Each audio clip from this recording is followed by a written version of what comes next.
মোহাম্মদপুর কৃষি মার্কেটে নতুন কাঁচা বাজার খুলে দেওয়ার দাবিতে বিক্ষোভ করেছেন দোকান বরাদ্দ পাওয়া ব্যবসায়ীরা।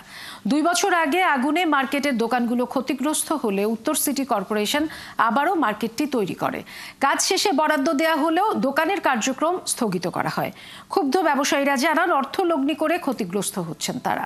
বিস্তারিত জানাচ্ছেন সুমন মাহমুদ। আমাদের দোকানে মাল উঠাইয়া বহিরাগত লোকেরা আমাদের দোকান খুলতে দেয় না। আমরা রাস্তায় রাস্তায় কত ঘুরবো, আমাদেরকে বাঁচান, আমাদেরকে বাঁচান। এক দফা দাবিতে মোহাম্মদপুর নতুন কাঁচাবাজার কৃষি মার্কেটের ব্যবসায়ীরা জড়ো হন উত্তর সিটি কর্পোরেশনের নগর ভবনের সামনে।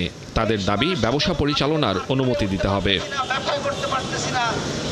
2023 সালে কৃষি মার্কেটের কাঁচাবাজার আগুনে পড়ে যায়। এতে ক্ষতিগ্রস্ত হয় 358 জন ব্যবসায়ী।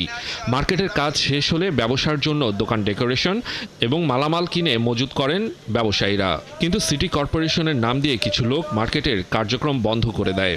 আমরা ফার্নিচার করছি, আমরা মাল উঠাইছি, আমাদেরকে অনুরোধ হলো যে আপনারা আমাদের মার্কেটটি খুলে দেন।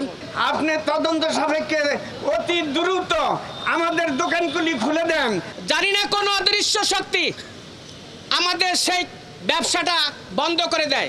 বিক্ষোভ থেকে ব্যবসায়ী নেতারা সিটি কর্পোরেশনের প্রশাসকের সাথে দেখা করেন। পরে দোকান পরিচালনার আশ্বাস পেয়ে এলাকা ছাড়েন ব্যবসায়ীরা। উনি যেভাবে বলছেন আমরা এটা সন্তুষ্ট। উনি বলছেন কোনো আপনার কোনো দরকার নাই, এটা কোনো জায়গায় অ্যাপ্লিকেশনটা দিচ্ছে উনি ওনার পার্সোনালি লাগছেন, যেটা আমি পার্সোনালি দেখবো, কোথাও দেওয়া দরকার নাই। আমি আমার রেভিনিউ জয়েন্ট হয়েছে নতুন, উনি আসলেই আমি এটা আপনাদেরকে দ্রুততম সময় আপনাদেরকে হ্যান্ড ওভার করবো। সিটি কর্পোরেশনের প্রশাসক জানান মোহাম্মদপুরের কাঁচাবাজার ব্যবসায়ীদের দাবি পূরণ করা হবে। সিটি কর্পোরেশন থেকে আমরা বলতে চাই আমরা হচ্ছে যে জাস্টিস করব।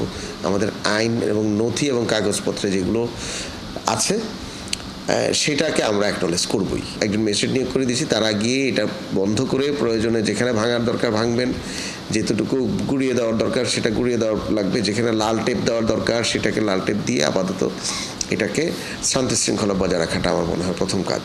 মার্কেট দখলের জন্য যারা অবৈধভাবে পায়তারা করছে তাদের বিরুদ্ধেও ব্যবস্থা নেওয়ার কথা জানিয়েছে উত্তর সিটি কর্পোরেশন।